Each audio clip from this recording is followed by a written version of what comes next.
And there it is! Just 3 days after the leak that the next Total War might be called Pharaoh, the next Total War is indeed Total War Pharaoh, and it's going to be released in October of this very year. Okay, first of all, I just need to take a second here to gush, since we're getting a new Total War, guys. The first new actual historical Total War since Attila.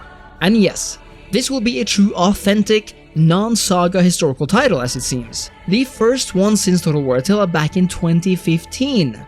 I know I'm gonna sound like a fanboy, but hey, I am a Total War fan after all. This is huge news for more than one reason. Not just because it's a massive new title in the series, but also because of what's depicted here. And before we go on, since only 9% of people watching this video are subbed to the channel, it would mean the world if you took a second to click that sub button, especially if you love Total War and want to see everything new surrounding Total War Pharaoh. Alright, now that we've calmed down, let's talk about the most obvious thing first. I really don't believe anyone saw a Total War set in ancient Egypt coming, perhaps most notably because it's so far back. And well, there are many options for what historical fans might have wanted from an entirely new title, as repeated on this channel. Medieval 3, Empire 2, and even a Rome 3 has been what I've personally longed for these past years. And even though we got Troy just 3 years ago focused on the Aegean, it was after all a saga title. From my last video, a lot of you commented that you were disappointed that we're getting a title set in Egypt, since the fans on a whole hasn't really clamored for it. And I get that. The only time I really wanted ancient Egypt was as a full addition to Troy after all. But let's talk about this one. Total War Pharaoh is set during the Bronze Age collapse, a time of great upheaval and fall or at least decline of the great Bronze Age empires. A massive premise of Total War Pharaoh is this very time period and the perils and challenges it brings. It seems this game will be all about trying to survive as Egypt at the height of its power, and to stand against the forces that historically forced it into decline. This becomes evident when the game is set to include social disarray, natural disasters, and of course facing a mass of invaders while trying to remain on the throne of Egypt, or to conquer it yourself. In essence, this actually doesn't sound too different from Total War Attila, I think. I actually really hope that Total War Pharaoh does something similar. If there is one type of Total War campaign I really love after all, it's the kind where you begin as the massive Goliath, struggling to keep the realm together, fending off both the elements and the dogs chewing on your leg. Combining historical authenticity with this era and setting that Total War has never even come close to depicting is actually a really exciting premise for me, and it just remains to be seen how well it's all executed. So then, we now know more of the specifics of the time period. Pharaoh does indeed take place during the Bronze Age collapse, so neither the Old Kingdom nor the much later Hellenistic period. And honestly, I think it's a great choice for a game focusing on ancient Egypt. The former would perhaps have been too slow-moving and boring, and the latter a bit too similar to Rome 2 or indeed what we might see in a Rome 3. We don't know much about the intricacies of the playable factions just yet, but what we do know is that Pharaoh will not just take place in Egypt, but will also include Canaan, meaning the lands of Judea and Palestine, and Anatolia, meaning we're likely to also see Syria. The three major players then are Egypt, the Canaanites, and the Hittite Empire, which for now are the three confirmed cultures. These are also the factions who include all of our 8 playable characters, namely Ramses, Seti, Tausret, and Aman-Messi for Egypt, Bai and Irsu for Canaan, and Kurunta and Supiluluyuma for the Hittites. Who the others in the coming faction packs will be is unknown, but perhaps one of these will be from the Sea Peoples, and perhaps, if Troy is any indicator, which it may or may not be, we might be seeing expeditionary characters from cultures outside, like the Greeks or even the Assyrians. Other than these facts, we don't know much else about the campaign experience, other than the fact that each faction leader will offer unique playstyles. I really believe and hope that these mechanics will be similar in style to those in Troy, where despite being fairly similar cultures, each faction was made distinct because of these unique mechanics. We might have to wait until the June 1st gameplay reveal to find out more about the campaign map, because sadly there is no screenshots showcasing it on the Steam page as of yet.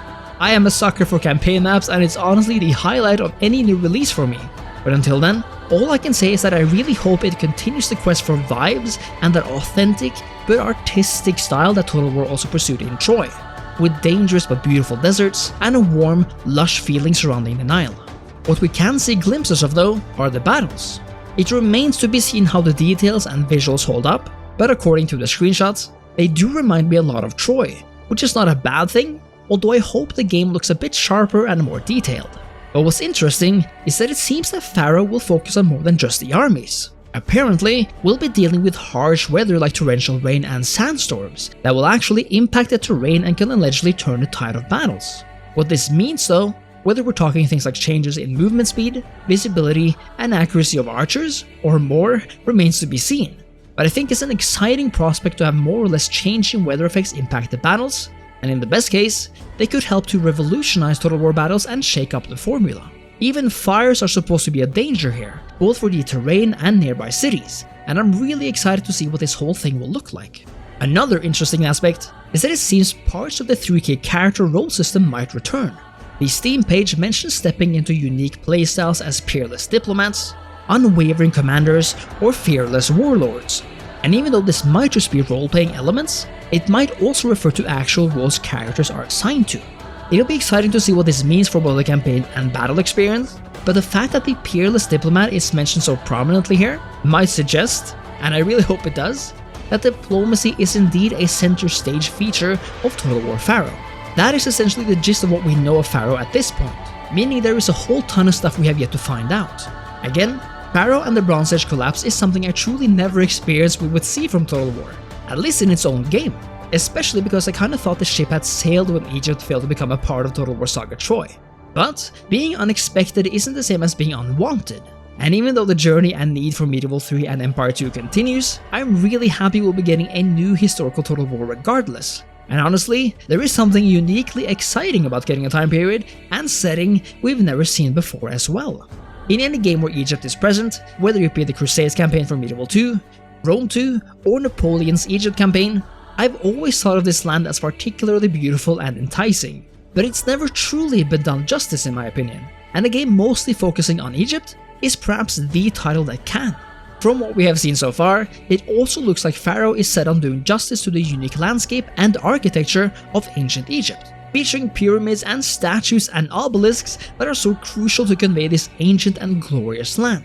The Bronze Age has never been my personal favorite time period for many reasons, perhaps most of all because I really don't feel like awesome armor really came into being before about 400 BC.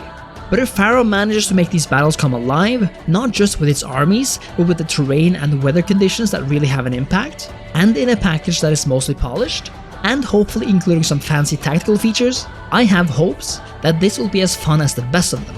It's also interesting, by the way, that Pharaoh will include a more or less customizable campaign, a seemingly first for Total War, meaning we will be able to choose completely random starting positions for our factions, detailed resource settings, the ability to toy with natural disasters, and much more. This resource aspect is particularly interesting, as this might suggest a resource system from Troy will make a return, which in my opinion would be amazing. Either way, Total War Pharaoh is being showcased for the first time on June 1st and is set to be released in October this year, which is a nice surprise as we really don't have to wait all that long. What the future holds will be very exciting to see, and as always, you can be sure that I'm going to cover this game like there's no tomorrow both before and after release. Let me know your thoughts on Total War Pharaoh, and make sure to leave a like, a comment, and sub to the channel. Thank you so much for watching, and I'll see you next time. Cheers!